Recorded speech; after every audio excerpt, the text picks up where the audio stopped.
पाठ 20। जब हुल्लड़ थम गया तो पौलुस ने चेलों को बुलवाकर समझाया और उनसे विदा होकर मकिदुनिया की ओर चल दिया। उस सारे प्रदेश में से होकर और चेलों को बहुत उत्साहित कर वह यूनान में आया। जब 3 महीने रहकर वह वहाँ से जहाज पर सीरिया की ओर जाने पर था तो यहूदी इसकी घात में लगे, इसलिए उसने यह निश्चय किया कि मकिदुनिया होकर लौट जाए। बीरिया के पुरुष का पुत्र सौतुरुस और थिस्सलुनीकियों में से अरिस्तर्खुस और सिकुन्दुस और दिर्बे का गयुस और तीमुथियुस और आसिया का तुखिकुस और त्रुफिमुस आसिया तक उसके साथ हो लिए। वे आगे जाके त्रोआस में हमारी बाट जोहते रहे और हम अख़मीर रोटी के दिनों के बाद फिलिप्पी से जहाज पर चढ़कर 5 दिन में त्रोआस में उसके पास पहुँचे और 7 दिन तक वहीं रहे। सप्ताह के पहले दिन में जब हम रोटी तोड़ने के लिए इकट्ठे हुए तो पौलुस ने जो दूसरे दिन चले जाने पर था उनसे बातें की और आधी रात तक बातें करता रहा। जिस अटारी पर हम इकट्ठे थे उसमें बहुत दिए जल रहे थे और यूतुखुस नाम का एक जवान खिड़की पर बैठा हुआ गहरी नींद से झुक रहा था।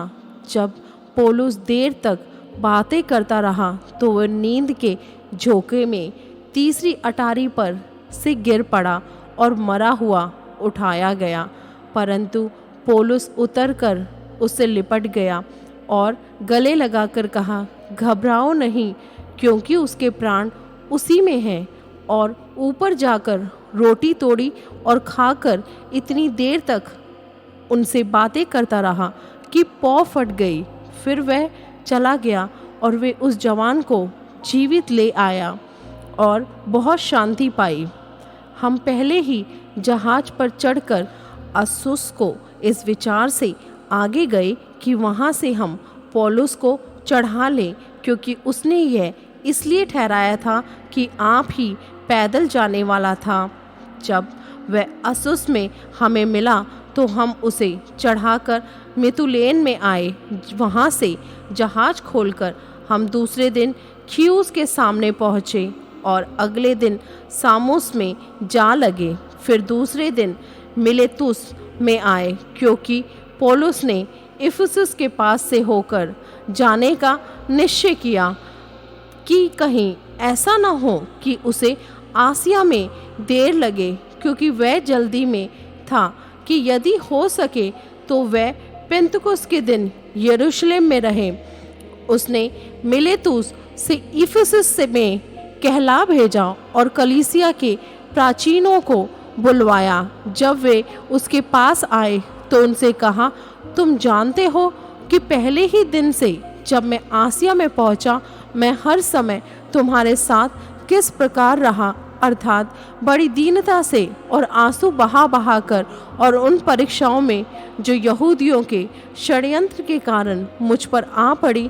मैं प्रभु की सेवा करता ही रहा और जो बातें तुम्हारे लाभ की थी उनको बताने और लोगों के सामने और घर घर सिखाने से कभी न झिझका, वरन यहूदियों और यूनानियों के सामने गवाही देता रहा कि परमेश्वर की ओर मन फिराना और हमारे प्रभु यीशु मसीह पर विश्वास करना चाहिए। अब देखो, मैं आत्मा में बंधा हुआ यरूशलेम को जाता हूँ और नहीं जानता कि वहाँ मुझ पर क्या क्या बीतेगा।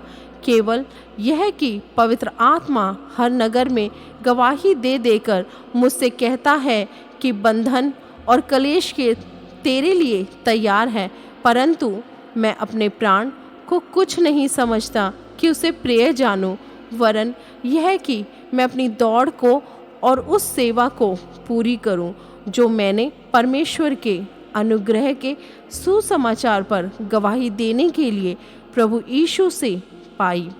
अब देखो, मैं जानता हूँ कि तुम सब जिनमें परमेश्वर के राज्य का प्रचार करता फिरा, मेरा मुंह फिर ना देखोगे।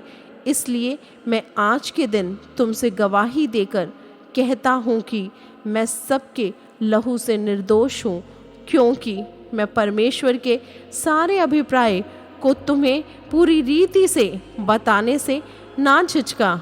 इसलिए अपनी और पूरे झुंड की चौकसी करो, जिसमें पवित्र आत्मा ने तुम्हें अध्यक्ष ठहराया है, कि तुम परमेश्वर की कलीसिया की रखवाली करो, जिसे उसने अपने लहू से मोल लिया है। मैं जानता हूँ कि मेरे जाने के बाद फाड़ने वाले भेड़िए तुम में आएंगे, जो झुंड को ना छोड़ेंगे।